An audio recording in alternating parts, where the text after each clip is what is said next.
नमस्कार। आज के अपना समय में आप सभी को सादर स्वागत करते हैं। शुरू करते हैं अनमोल वाणी से। स्वामी अवधेशानंद जी गिरी के जीवन सूत्र: समय, साधन, ऊर्जा और अपने धन की रक्षा करें, अधिक खर्च करने की आदत से बचें। चक्रवाती तूफान दाना के ओडिशा के तटीय क्षेत्र से टकराने की प्रक्रिया शुरू हो गई है। भारत मौसम विज्ञान विभाग (IMD) के अधिकारियों ने बताया कि इस प्रक्रिया के शुक्रवार सुबह तक जारी रहने की संभावना है। IMD के एक वरिष्ठ अधिकारी ने बताया कि तूफान पिछले 6 घंटों में 15 किलोमीटर प्रति घंटे की रफ्तार से उत्तर पश्चिम की ओर बढ़ा और फिर केंद्रपाड़ा जिले के भीतकर्णिका और भद्रक जिले के धामरा के बीच पहुंचा। इस दौरान हवा की गति करीब 110 किलोमीटर प्रति घंटे थी। ओडिशा में लगभग आधी जनसंख्या पर दाना का असर देखने को मिल सकता है। ओडिशा में 14 जिलों के 10 लाख लोगों को सुरक्षित जगहों पर पहुंचाया जाना है। इसकी वजह से पश्चिम बंगाल के तटवर्ती इलाकों में भी तेज हवाएं चल रही हैं। दाना के असर की वजह से ओडिशा और पश्चिम बंगाल के तटवर्ती इलाकों में मध्यम से भारी बारिश हो रही है। तेज हवा चल रही है।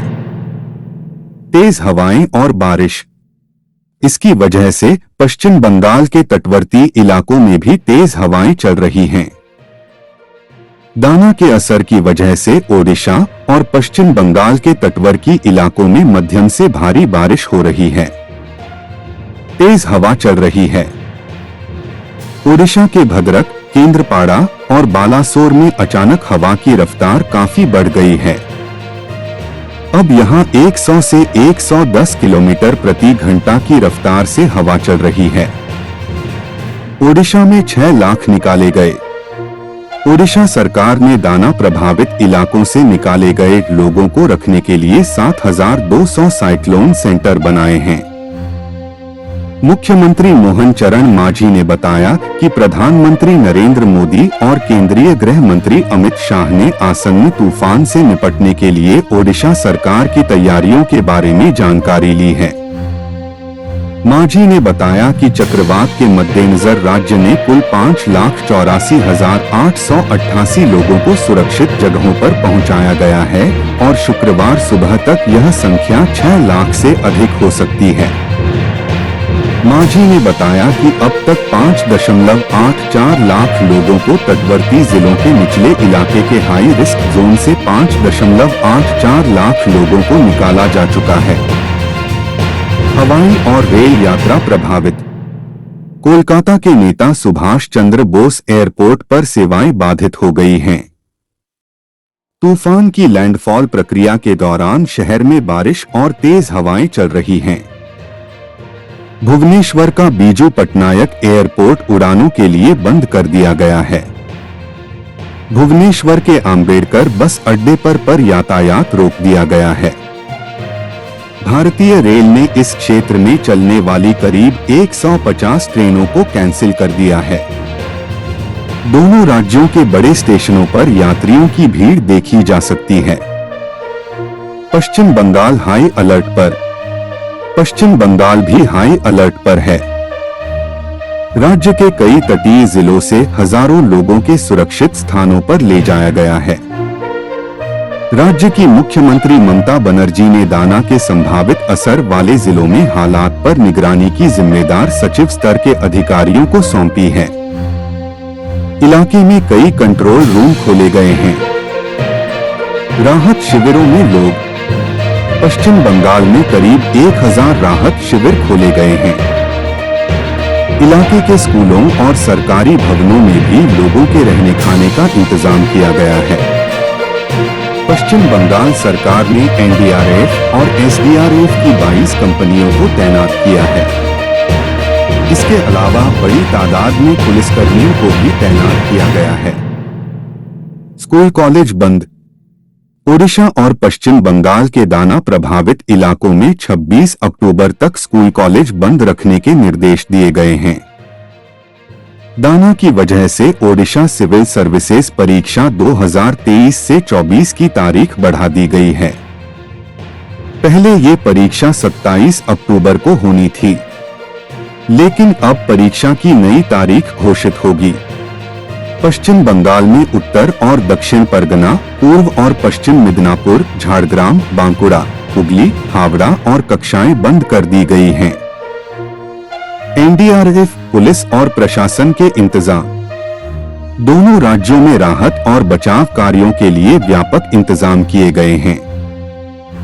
राहत शिविरों में भोजन की व्यवस्था से लेकर आपात स्थिति से निपटने के लिए एनडीआरएफ की नियुक्ति तक सारे इंतजाम किए गए हैं। एनडीआरएफ के जवान स्थानीय पुलिस के साथ मिलकर लोगों को तूफान के खतरे से आगाह कर रहे हैं। बंगाल के सुंदरबन इलाके में एनडीआरएफ छोटी नावें चलाने से लोगों को मना किया है। इस क्षेत्र में स्थित सारे घाट बंद कर दिए गए हैं। कैसे रखा गया तूफान का नाम? चक्रवात दाना पिछले 2 महीनों में भारतीय तट पर आने वाला दूसरा चक्रवाती तूफान है। इससे पहले अगस्त के अंत में चक्रवात असना ने प्रायद्वीप को प्रभावित किया था। इस तूफान का नाम तरनी चुना है। यह नाम चक्रवातों के लिए बनाए गए मानकों के अनुसार रखा गया है। वर्ष 2000 में विश्व मौसम विज्ञान संगठन एशिया और प्रशांत के लिए संयुक्त राष्ट्र आर्थिक और सामाजिक आयोग के तहत नामांकन की शुरुआत की गई थी। इस समूह में बांग्लादेश, भारत, मालदीव, म्यांमार, ओमान, पाकिस्तान, श्रीलंका और थाईलैंड शामिल थे, जिसका बाद में विस्तार करते हुए 2018 में इसमें 5 और देशों ईरान, कतर, सऊदी अरब, संयुक्त अरब अमीरात और यमन को जोड़ा गया। WMO नामों की एक पहले से तय सूची का इस्तेमाल करता है। उनको हर 6 साल में बदला जाता है। दाना शब्द को अरबी भाषा से लिया गया है।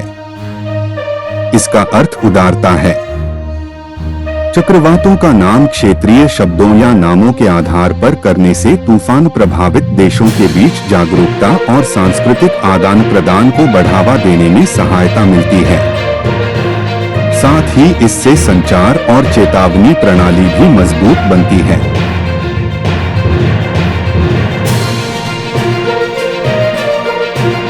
इंडिया चाइना बॉर्डर लैब पर सामान्य होने लगे हालात।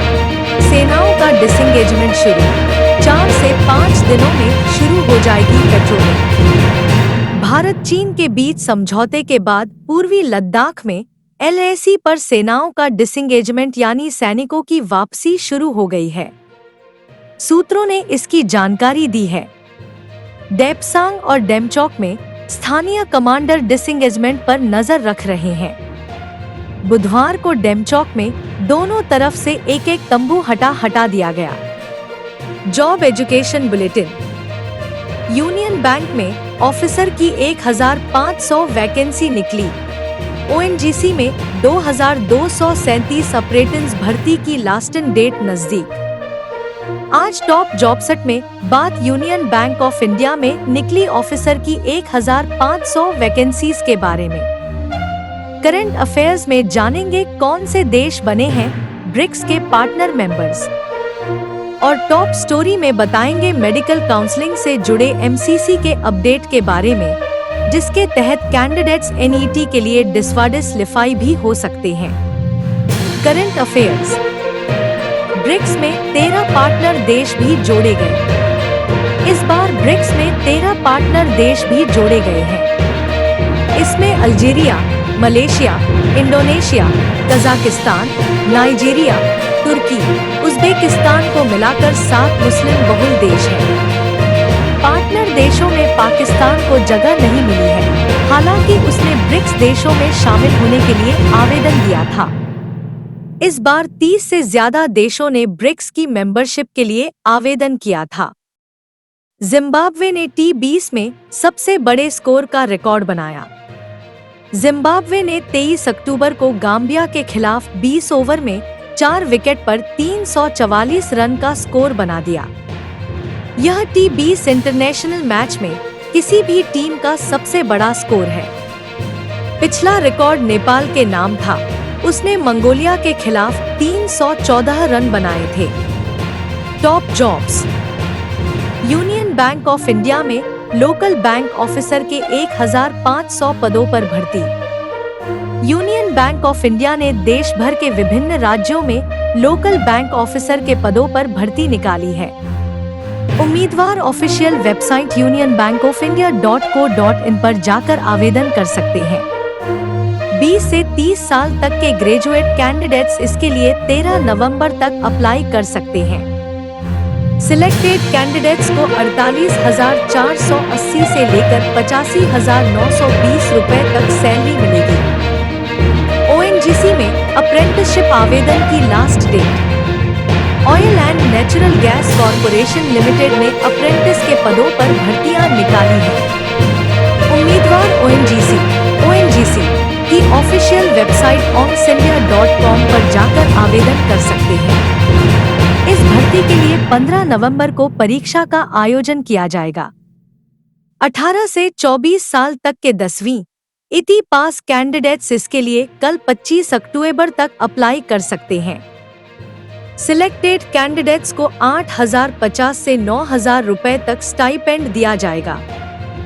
एनईईटी काउंसलिंग की स्ट्रेओ वैकेंसी राउंड के लिए एलिजिबिलिटी में बदलाव। एमसीसी ने एनईईटी काउंसलिंग की स्ट्रेई वैकेंसी राउंड में शामिल होने के लिए एलिजिबिलिटी क्राइटेरिया में बदलाव किया है। एमसीसी ने जारी नोटिस में कहा, इन 3 स्थितियों में कैंडिडेट स्ट्रेया वैकेंसी काउंसलिंग में शामिल नहीं होंगे। 1. पिछले किसी भी राउंड की काउंसलिंग में सीट मिल चुकी हो। 2. राउंड 3 काउंसलिंग में मिली सीट रिजेक्टर की हो।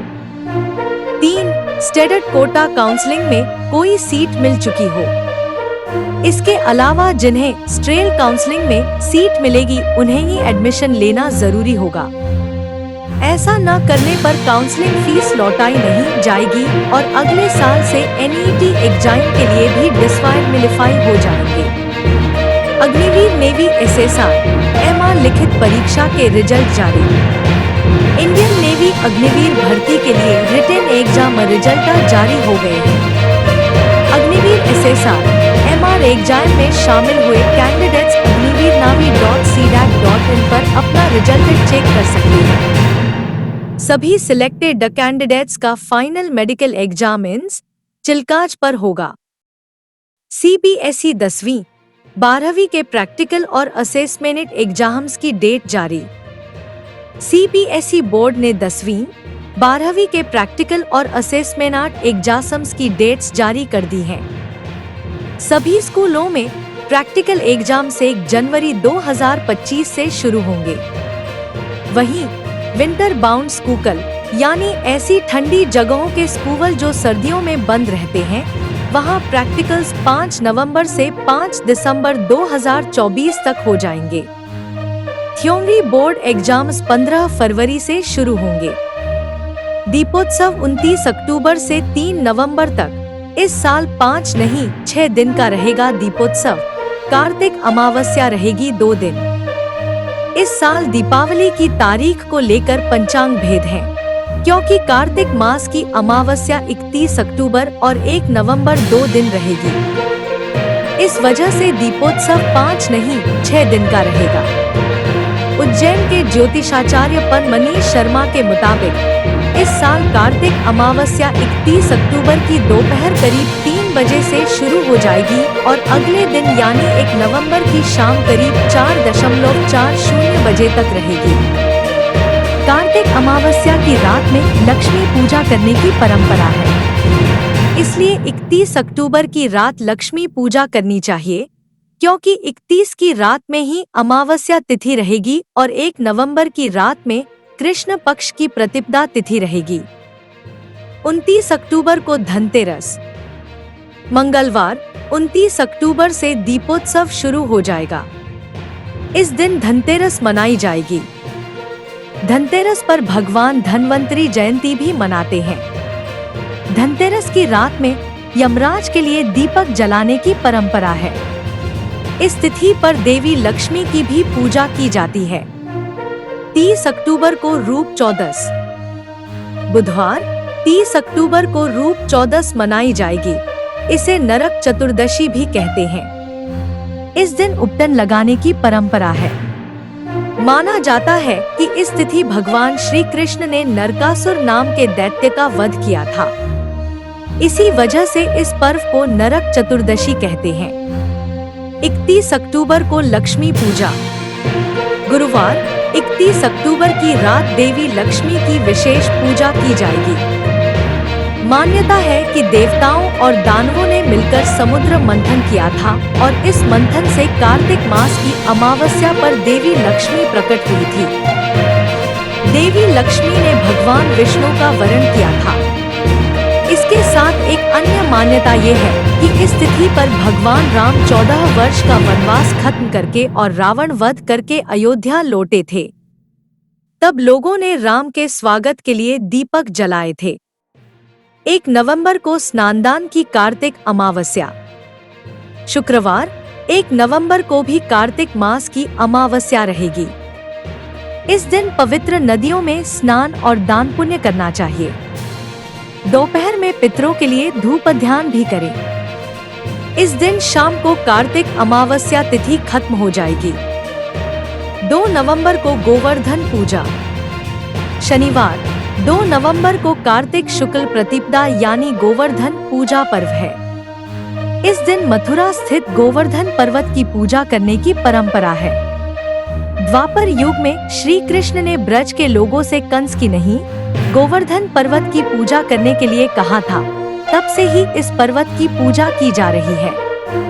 3 नवंबर को भाई दूज। रविवार 3 नवंबर को भाई दूज है। ये पर्व यमुना और यमराज से संबंधित है। माना जाता है कि इस तिथि पर यमराज अपनी बहन यमुना से मिलने जाते हैं। यमुना यमराज को भोजन कराती है। मान्यता है कि इस तिथि पर जो भाई अपनी बहन के घर भोजन करता है, यमराज यमुना की कृपा से उसकी सभी परेशानियां दूर होती हैं और भाग्य का साथ मिलता है। धन्यवाद। कृपया लाइक, शेयर, कमेंट और सब्सक्राइब करना मत भूलिएगा। आज का दिन आपका शुभ हो। जय हिंद।